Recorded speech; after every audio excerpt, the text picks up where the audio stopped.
talk about this Nitro. Deep breath. Okay. Hey, it started out great. Nitro number 128, also February 23rd, 1998. So at Super Brawl the night before, Scott Steiner had done the big turn, and Turner and his brother Rick. So we got reactions from DDP, Booker T, Ric Flair, and Bret Hart talking about how sad and tragic this was. The best of them all was Bret, who noted nobody could understand this situation better than him. And it was going to hurt a lot of people, and that's a real shame. Because Bret had been through a feud with his brother before. That's right. So it made sense. The announcers, meanwhile, they're not happy that Scott Steiner turned on his brother, but they are happy that Sting has beaten Hulk Hogan at Super Brawl to once again be the undisputed champion. That's right. He's the champion again after all this rigmarole. Mm-hmm. After they totally took all possible steam off of Sting. Now he's the champion. Yep. Way to go. They cut him off at the pass over and over and over again. So Gene tries to interview Rick Steiner backstage. It seriously is like WWE nowadays, where they beat a guy and beat a guy and beat a guy and beat a guy and beat a guy. Then they give him the title. Mm-hmm. And then they're like, I can't figure out why he's not over. Yeah. Why don't we have a new John Cena? Rick Steiner had nothing to say. So Lex Luger comes out. Then the NWO music plays. Then Lex cuts a promo. Live TV. He begins by congratulating his buddy Sting on his championship win. But he is more upset. That is Rick Steiner, who he called his best friend, is devastated about what happened last night. So for 10 years, I've been training and traveling all over the world with the Steiners. He knows him very well, and he wants to beat some sense into Scott. So he challenges Scott to a fight. Then there's like a minute of dead TV as Lex is posing for the fans. The announcers are just killing time, and finally the NWO music plays again. And out comes Kurt Hennig. Kurt and Lex wrestle for a minute or two, and then Scott Steiner runs into the crowd, debuting the big Papa Pump look with the short blonde hair and the sunglasses. And he tried to do some stuff with the sunglasses and cut his own face. Very big Papa Pump thing to do. I think it happened when he did that side suplex to Lex. When he suplexed Lex onto his own forehead. Let's talk about this suplex. He grabs Lex for an exploder. Right. You guys know what an airplane is? Sure. Okay, let me explain for those that don't. So it's got these two wings, right? You know what banking means? Yeah. I'm doing the thing with my hand right now. So look, if an airplane's going to turn, one side goes up and the other side goes down, and it banks, okay? Papa Pump is going to suplex Luger, and his legs are going up. All the fucking guy has to do is bring his head down, and he'll flip over. Right. But his legs go up, and Luger's like, I will not lower my upper body. And he keeps it stable, and he lands right in his fucking face. Yeah. I thought he was dead. I have not seen the incident where Kurt Angle originally broke his neck, but I've read about it from his own book, where he said he was being taken over and attempted to block it with his face. Bad idea. This is what happened to Lex Luger here. So, let's see. Lex survived. He hits the bionic elbow and the power slam. Then Buff Bagwell runs out and attacks him. Hennig and Rude disappeared. Rick Steiner appears, lays out Bagwell, but before he can do anything to Scott, the rest of the NWO comes out, including Bryan Adams, who apparently was there last week. Mm-hmm. And the Barbarian in a dress shirt. Well, he came out later, but yes. I'm ahead of myself. The NWO comes out. This is very important. Sting descends from the ceiling and chases the NWO away. Only at this point, only when the danger is clear, do the troops come in. So way to go, WCW guys. Way to save the day. What perfect timing. And yes, Barbarian is wearing a shirt and tie. You know, we always talk about how, isn't it so weird that all of these shows we talk about from dozens of years ago sometimes, they all tie together. I don't know what show it was, but I'm positive the first day that Samoa Joe came out in a suit to do the contract signing, I did not want to see Joe in that suit. I know on one of these shows I mentioned, can you imagine Meng or the Barbarian coming out in a suit? Here's the Barbarian in a dress shirt and a tie. Gimmick dead. He ain't a barbarian. He's a fella that plays a barbarian. Fashion model. It's ridiculous. By the way, Vinny, last week we reviewed Meng versus the Barbarian. Dude, you got to go back. About that. You must go back and watch this match. You've got to see this. Actually, speaking of things I missed, on Raw, during the Road Warriors video, there was a clip of them doing the Doomsday Device with the Rock and Roll Express. Was that on the show I missed? I don't think so. It Maybe it was a post-match thing or something. It might have happened in the I- NWA. I just remember thinking, I can't believe these two teams never wrestled, and then they're in every segment each week, still never wrestling. That's true. So All I know is Benoit and Raven had a match on this show that I'm afraid was better than Ming versus Barbarian.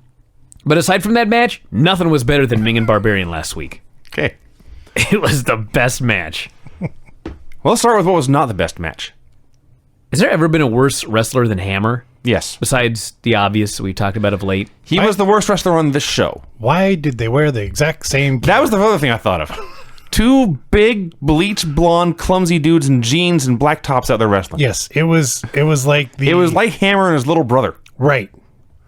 Yeah, it was eerie. And Well, neither the little brother won. neither of these guys is terribly graceful. They were clunking and lumbering all over the place. And Page eventually won with the Diamond Cutter And got his way into the Hall of Fame. for this match. I hope he thanks Hammer. The flock attacked. Benoit made the save. A limousine arrived.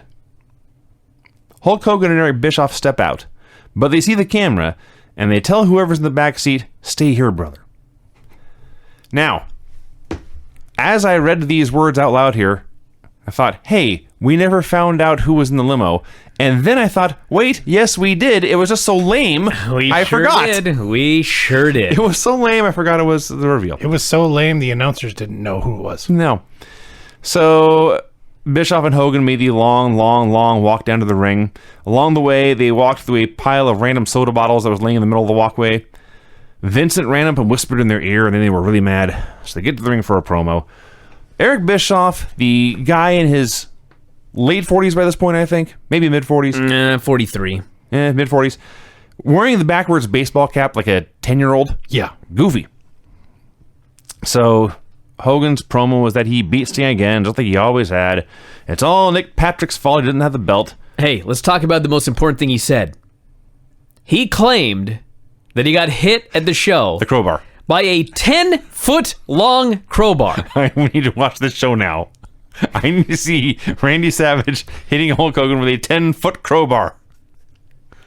So then, later, Tony Schiavone tries to claim that what Hogan actually meant was it was a 10-pound crowbar. But then Tony says, even that's ridiculous. That's a huge crowbar. God. So Hogan says Scott Hall's going to wrestle Sting tonight. He's finally getting his title shot after winning World War III. He's going to bring the belt home to the family. And then he challenges Savage to a cage match at Uncensored. And Savage appears in the crowd and says, okay. Kaz Hayashi versus Ultimo Dragon. Forgot all about Kaz Hayashi until I watched this.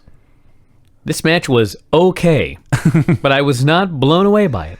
It was an acceptable professional wrestling match That's fair. with two professional wrestlers. I was blown away by how skinny Kaz Hayashi was and how his gear emphasized that. When you have skinny legs and no ass, don't get the tights that go halfway up your torso. It just makes your ass look flatter. Now you can move. Did a bunch of cool flips and cool moves, and they did suplexes and kicks and dives, and it was all cool. And I did love the finish here. Dragon does the top rope Rana and the Dragon Sleeper, which is a combo that always wins. Kaz escapes the Sleeper with like one kick. So Dragon's pissed off, kicks him a few more times, puts the Sleeper back on, and wins. Yeah. Fuck you. Yep, it was great. We had an entire segment devoted to Gene Okerlund plugging the hotline. Didn't interview anyone, didn't plug anything, just call her now.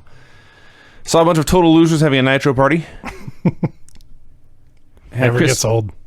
It never gets old. They've been doing this for like at least 6 months. At least. There's been one party where I thought, that looks cool, I would like to go to that one. You know what's funny is you got to think about how many videotapes they got sent in. Jeez. And they had so many to choose from. Like, I'm sure they had a guy whose job was to watch all these damn videos. Oh, God. And he was probably just told, can you find one that's cool? And this is the best they could come up with every week. Think about the ones they didn't put on television.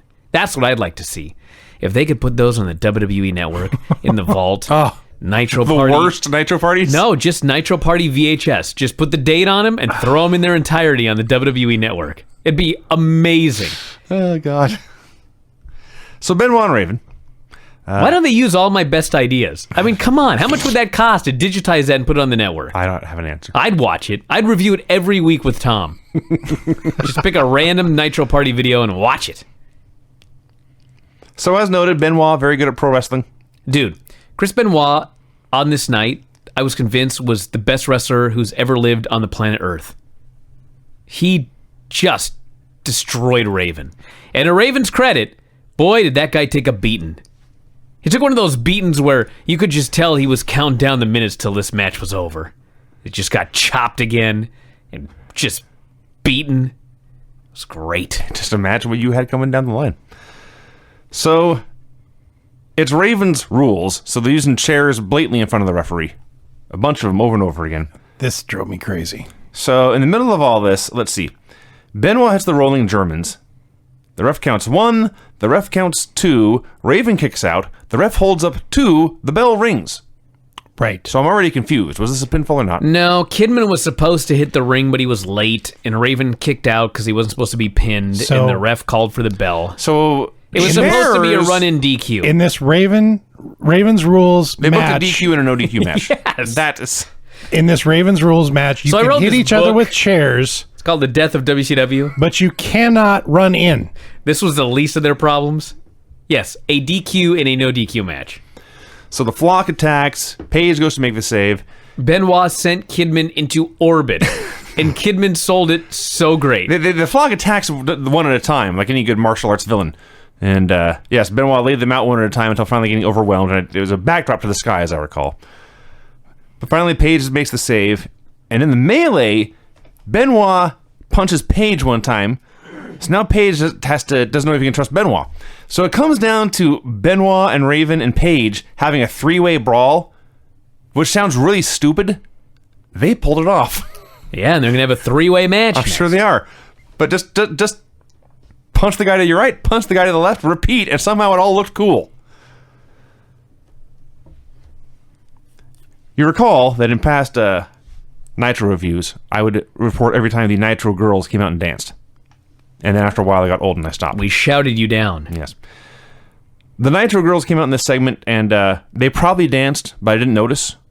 All I noticed was that they were bending over in leather pants over and over again. That sounds like dancing to me. I'm a fan of the leather. I was on this night, that's for sure. It was great. Chris Jericho versus Lenny Lane. This was not great. So Jericho unmasked Hoovy the night before. This is a big moment. But at no point on the show did they show Hoovy without his mask on. Nope. They mentioned his clips, no nothing. Because back then, all you youngsters listening right now, you had to buy this match on pay-per-view. And if you missed it, there was a replay on Tuesday. So they didn't want you to see Hoovy's face because they thought maybe you'd buy the replay and spend $30 to see him get unmasked. So Jericho does a promo wearing the mask. Says he is the face that 4 million people have tuned in to see. Says the name of the show will be changed to Monday Night Jericho. And I was watching this, all I could think was, this dude's still a main eventer. I mean, not that he was a main eventer here, but he was popular. And it's 2 decades later. This guy is amazing. Like, it really hit me watching this. Not like I haven't known for the past year. But yes, Chris Jericho's longevity is astounding. Barely ever got hurt Barely ever got hurt. till he went on Dancing with the Stars. So this match was not very good. Lenny Lane was not Chris Jericho. He hit what Tony Schiavone had no choice but to call a glancing blow of a dropkick. Jericho did all he could to make this guy look great. Lenny used a skull-crushing finale. He also does that move better than The Miz. And finally, Jericho hooked him in the Boston Crab and won. We had what had to be at least 3 straight minutes of dead TV. The announcers just killed time. Nothing happened. And then... Oh, yeah. This was almost as good as the Ming versus Barbarian. Yes. But it was Ming and Barbarian versus some guy. It's being Barbarian This was. versus a small rabbit. So listen, it was Rick Steiner versus Vincent. And Rick and Scott were a great team. 2 tough guys, 2 amateurs. But whenever you watch their matches, you always thought, well, Scott's the crazy one, the scary one. Rick is the friendly... I mean, he looks scary and all, but he's the friendly guy. He was the goofy guy doing the barking dog He gimmick. barks, he runs around, he does some moves. Scott was always more serious. Yeah, you'd never mess with him. But of the two of them, you figure, well, if one of them was going to kill me, it'd be Scott. That all changed on this show. Not on this night, no. Rick Steiner was mad. And they fed him Good. Vincent. I'm pretty sure Rick tried to kill him. He beat the absolute shit out of him. He did all of the put your knee on the guy's face. Yes. My absolute favorite was foot on throat while slapping his face. It was so awesome. He did my favorite, which is the middle rope belly to belly, where when you do middle rope belly to belly, just for the other guy's safety, you put him on the top rope and you make sure his legs are outside. Yes. So that maybe he can push off the top turnbuckle or whatever. His legs, Just so the ropes won't get in his way. yeah, the legs aren't going to get stuck in the way. Rick doesn't do that. He sits the guy on the top rope. The guy's legs are inside. He climbs up there. He grabs him and he just fucking irks him into the atmosphere. Nearly kills this guy and then goes down and he puts his knee on his face and pins him. Yep.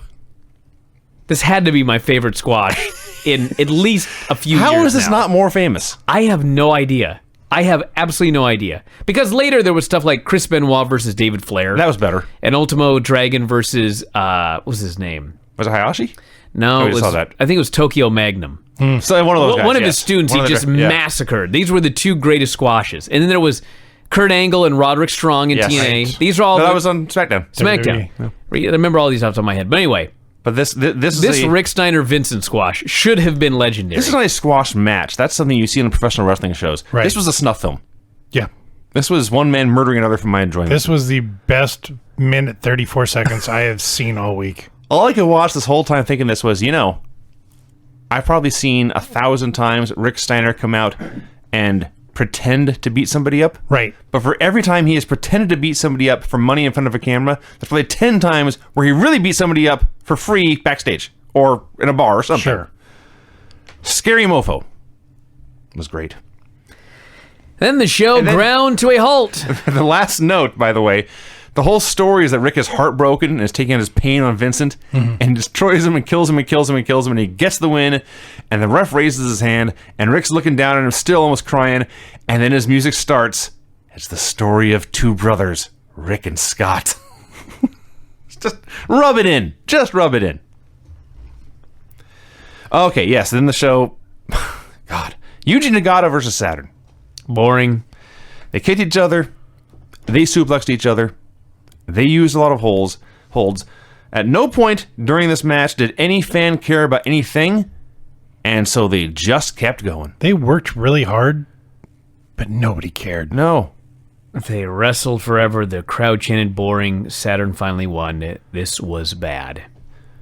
They did mention Rick Martel's knee injury at the pay-per-view, which I believe was a career ender. They came back for one more match and No. got hurt again in that match. I Then see. his career. I see. Close. Renegade versus Booker T. Now, Boring. It was. I only noticed this because I watched the two shows back to back. Is it just me, or did they edit in Mark Merrow's music for Renegade? I don't know. And if so, why? Who knows? Who cares? Even more perplexing, they brought in the Renegade to be a knockoff of the Ultimate Warrior, but now they brought him back after months and months and months, and he's Tatanka. Basically, yes. Can we move on? This match sucked. His match sucked. Renegade was no good. God bless the guy. Booker missed a kick, then hit a kick and won. Conan and Lizmark Jr. This match Boring. sucked. Dragged on and on and I'm quite on and certain on and on. If I went back and kept track, that Liz Mark did at least 2 flips for every wrestling move in this match. Well, it's 2 flips too many. It sucked. Conan won. By the way, did we mention we're getting a 3-hour Nitro now? Oh, God. 3 hours we're watching Conan and Liz Mark Jr. with nothing at stake. Conan wins. Then he got a promo. He said he was bout it. Says Juventud is a loser. In fact, he's lost his mask. He's no longer Juventud Guerrera. He is now merely Anibal Gonzalez. And after burying this guy for losing and being a total dick, he sucks up to the crowd and says, Arriba la Raza!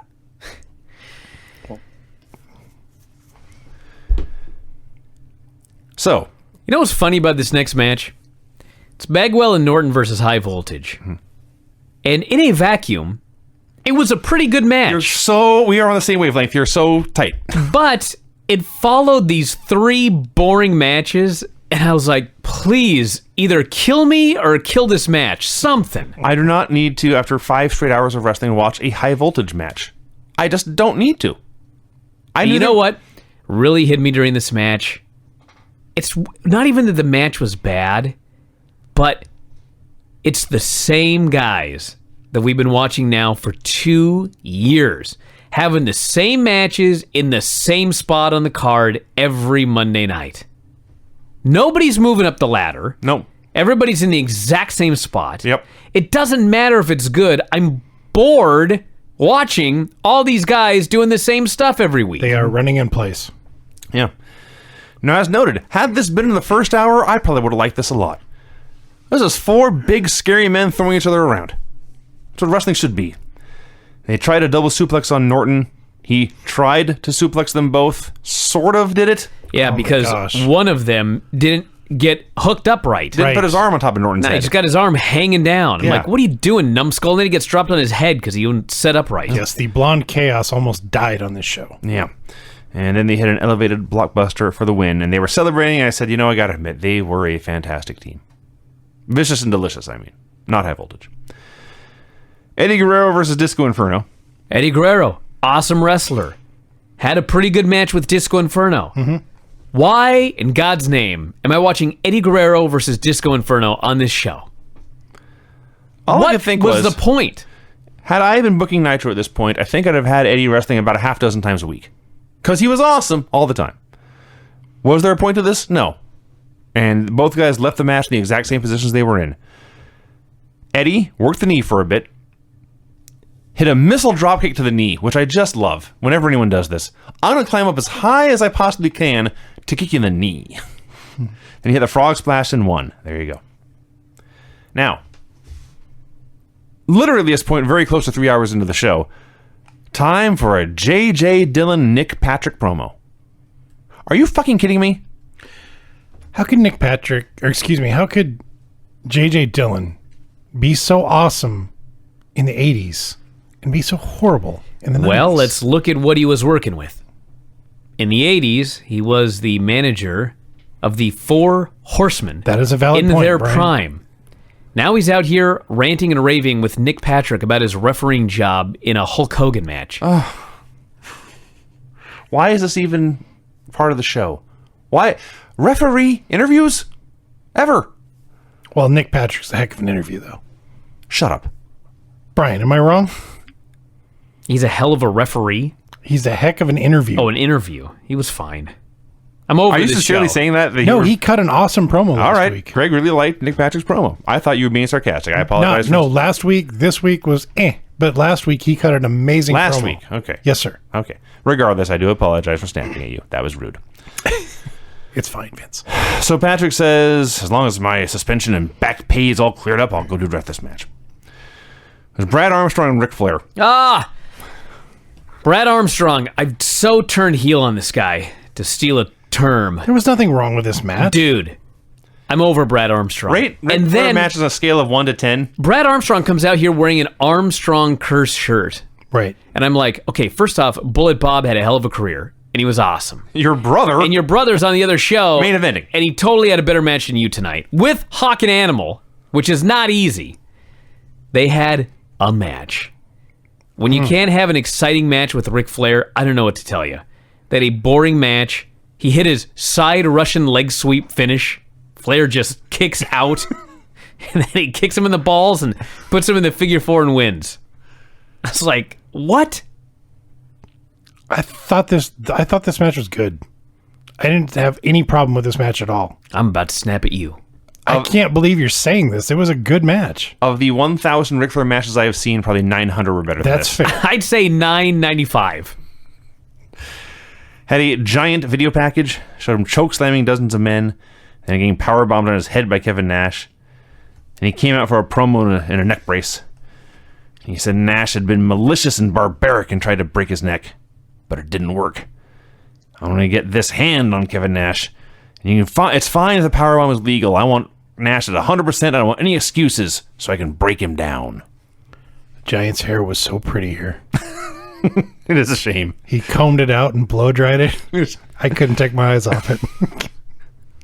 So anyway, as I mentioned at the beginning of this show, Dave must have been in a great mood because he thought this was one of the best Nitros they'd ever produced. And he also said, and this was when I knew that he was in a good mood, he said that Bryan Adams came out for a promo, and the shocking thing was it was a good promo. What in the world show was he watching? Bryan Adams came out here and cut the most horrible promo. I can't say ever. That would be a lie. But let's be fair. This was up there. He rambled. He started off good and then quickly lost steam. Well, he started off good by noting that he was here to join the NWO, the greatest faction in wrestling. Yeah. I wish he would have said, I just came from the worst faction in wrestling, so I've upgraded. And then he just starts mumbling and rambling and talking about Brett, and finally Brett came out. The only good thing about this is Gene was in the ring to interview him, and as soon as Brett hit the ring, Gene does his, ah! And takes a bump and runs for his life. So Brett basically says, I don't know why you have beef with me, but if you want to fight, we can fight now. So they did. Brett won. I liked when he pulled his shirt up and went full hockey fight mode. That was awesome. Puts him in the sharpshooter. Yeah, he does. He does a shoot style hockey fight jersey punching in the gut gimmick, and then goes for the sharpshooter. Yeah. Because that's what you do. Seen it end of many a times fight. in hockey fights. Yeah. I'm gonna grab this guy's jersey and punch him in the guts, and then when he falls on the ice, I'm gonna put him in that hold. I'm going to wrap his legs, grapevine his legs, and turn him over. So Hennig runs out to get Brett. Flair runs out to get Hennig. Ric Flair is apparently a Jedi, because he missed a chop by 3 feet, and Kurt Hennig went flying. He did a full spin in the air for a chop That missed. I like to think it's like the cats, 2 of the cats hate the baby, and they literally are like Jedis. They have never been touched by this baby, ever. Like, they can be not paying any attention, and when the baby's an inch from them, they'll be out of there like that. They've never been touched. I'll take the cats, and I'll throw them right in front of the baby, and she's about to get them, and they're gone again. I think that This is not going to end well. Hennig was like the cat, where Flair was about to get him, but he was gone. He leaped out of the way to avoid the chop. So what you're saying is that Kurt Hennig is a better wrestler than the headbangers who couldn't do the same thing on Raw. Yeah. Right. Lesson learned. It's true. By I'm the not way, lying. Ric Flair in trunks and a sweatshirt, A little creepy. not a good look. A little creepy. CM Punk wants to doing the same thing. Craig needs to start watching this old NWA with Garvin wrestling jobbers, and they're both in their tighty whities. You ain't seen nothing, dude. I forget if it was in the ring or backstage, but CM Punk was doing a promo and he stopped in the middle to lift up his shirt and say, yes, I am wearing trunks under here. So anyway, Hart and Flair clear the ring. NWO leaves. Like a minute goes by and Flair says, well, nothing else is going on. I guess I'll get a promo. He buries the NWO. He admits that Brett is the best there is, was, and will be. Says half. Yes, he says he admits it because Brett beat Rick. Yes. And Rick presumed that he would brag about it. Yes. But instead, Brett put him over, and so now Rick's cool putting him over. Yeah. That was so logical. Yes. Yeah. And respectful. 2 crazy egomaniacs Yes. found a way to like each other. by saying good things about each other. So Brett challenges Hennig to a match at Uncensored. He's going to finish him once and for all. The main event was supposed to be Sting and Scott Hall. The NWO, except Hall, all comes out. By the way, let's think about this for a second. In the opening segment, Hulk Hogan said it was going to be Hall versus Sting. Mm-hmm. He said that Hall was going to win the title and then hand it over to Hulk Hogan. Right. Correct. So then they came up with this plan. Right. Don't know. Let's beat Sting up before the match and smash him, and we won't have a match for the title at all. Yeah. This was a very bad plan. Bischoff cuts a long, boring promo daring Sting to come out, and if Sting comes out by himself, we'll all leave. So Sting This moron, Sting, who has been fighting the NWO for well over a year now, Right. they say, hey, Sting, if you come down to the ring all by yourself, the 19 of us in the ring will all leave. And what does Sting do? Okay. Okay, I'll head down to the ring. What the hell? Stumbles down to the ring and gets his ass handed to him. Because he's an idiot. Sting turned into Dick Murdoch for a second there. No, he didn't. No, it was bad timing for that comparison. Who's a good redneck yokel Sting would sound like? Phineas Godwin. He turned into Phineas Godwin. All right, there we go. Anyway, so Hogan's alone in the ring. I guess Sting's going to fight Hogan now. So another Sting appears behind the first Sting. Sting? 8 feet tall. 8 feet tall Sting. Sting turns around, sees his too tall doppelganger, says, "Guy dresses like me, he must be on my side." Yeah. And he turns his back to him. And the NWO attacks, he's fighting them, and the second Sting pulls off his mask. It's Scott Hall. I can only presume that the reason Sting turned around was because Hall hadn't attacked him yet. Right. And he wanted to make sure that Hall was actually going to show up. That could be. And when he saw him, he went back to what he was doing, but he looked like an idiot. That could be. He left the gorilla. Although, Scott Hall was standing there with a cocktail. I'll see you out there? Yes, I'll see you out there. if the plan was to jump Sting from behind and not lull him into a false sense of security, why dress him up like Sting? Just send Scott Hall out there with a bat. Because they had an idea. So Sting's fighting with the NWO, and Scott Hall pulls out his baseball bat, and he says, "I'm going to hit this fucker Sting with this bat." And he swings the bat, and it gets near Sting, and he pulls it back like it's bounced off. Sting shows no effect. Sting was not aware this bat had touched him at all. Just keeps on fighting. Hall says, "Uh-oh." Hits him a little bit harder.